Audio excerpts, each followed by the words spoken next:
Às vezes vocês podem estranhar que o Pugina não participa mais tanto do programa como participava anteriormente. Aqui em período de eleição, a gente começa a ficar meio mudo nessas questões políticas. E o Pugina, como também não tem muitas dificuldades para expor o seu pensamento, quando chega nessa hora ele até acaba fugindo de algumas entrevistas. Nós estamos diante de uma situação interessante. Até pouco tempo, até poucos dias, a gente, diante de tantos casos, parecia que a gente estava ficando meio que anestesiado. Mas parece que a apatia termina nessa semana, na medida em que a gente enxerga aí uma situação mais grave do que aquilo que já era gravíssimo. Como tu tem sido justamente um crítico muito grande disso, e parece que a crítica que tu faz, somada às minhas e mais de tantas pessoas que estão aqui, não surte o efeito necessário, que tipo de indignação tu consegue suportar dentro desse período? Bom, eu acho que a indignação é uma reação natural e individual. Organizar a indignação requer algumas habilidades e competências que eu, por exemplo, não tenho. E também não sei, assim, olhando na volta, quem tem. Se tu vais olhar a história da República Brasileira, tu verás que em períodos recentes, por muito menos, não é, houve uma articulação da indignação para produzir um determinado resultado político. Então, o que nos falta um pouco é isso. Eu não sei se, porque de um lado, as pessoas que estão indignadas, que conservaram a sensibilidade, porque foram tantos os casos, né, Gilberto?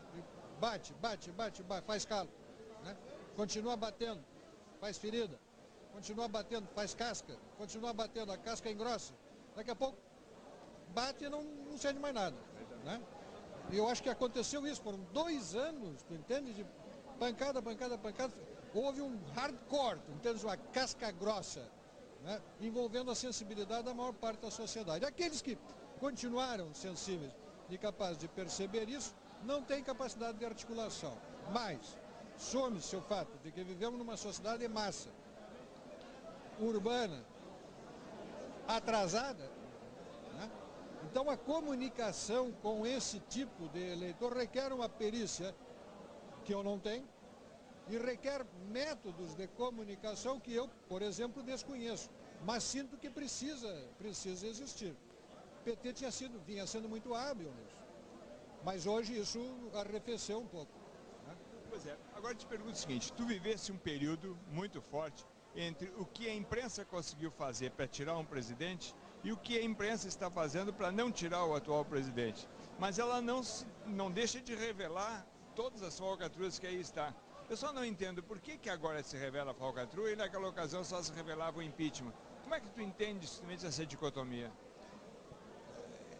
Diga assim, eu pessoalmente, né, não sei se chegamos a conversar sobre isso, eu não era favorável lá ao impeachment do presidente Lula.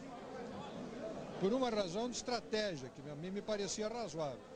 Se o presidente, aliás, se os congressistas envolvidos no processo do mensalão, levados ao julgamento dos seus pares, apesar de condenados na comissão de ética, não conseguiu metade mais um dos votos do seu plenário para a sua condenação, como imaginar-se que este mesmo plenário, votando o impeachment do presidente da República, que precisa de 3/5 dos votos, iria conceder esta maioria se o plenário era composto pelo mesmo colégio eleitoral que nós vimos votar, né?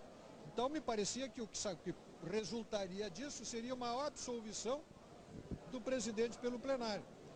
Na proximidade da eleição, parecia mais racional transferir este voto para a sociedade, já que estávamos à mesa da eleição presidencial.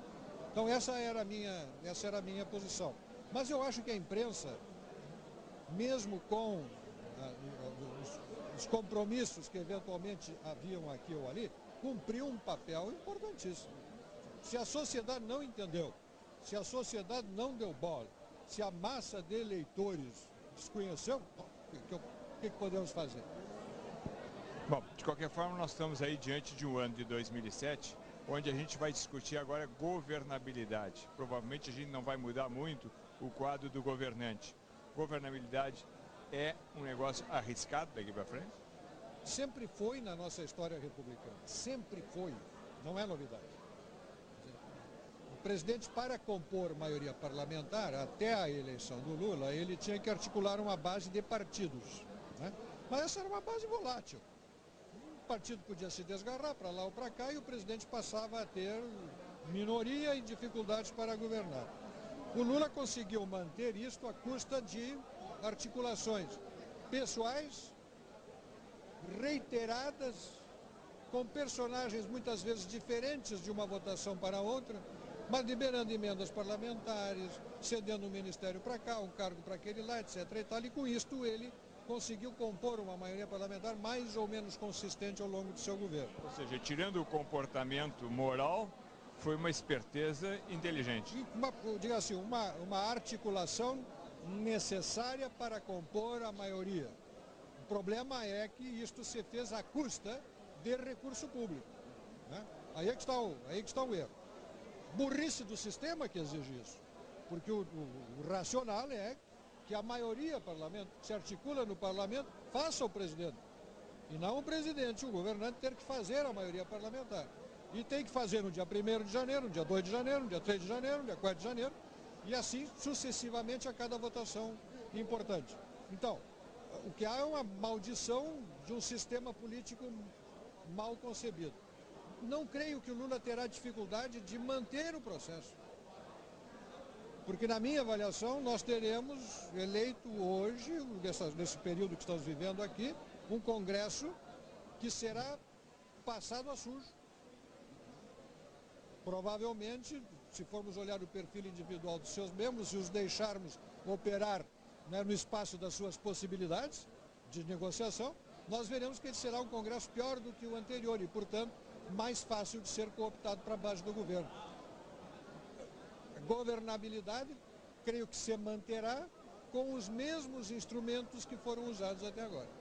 Bom, vamos fazer o seguinte. Já vê que eu não sou um otimista, né? Eu já vi. Então vamos fazer o seguinte, vamos esperar o resultado das eleições, até porque quando esse programa for no ar, nós já temos todos os resultados.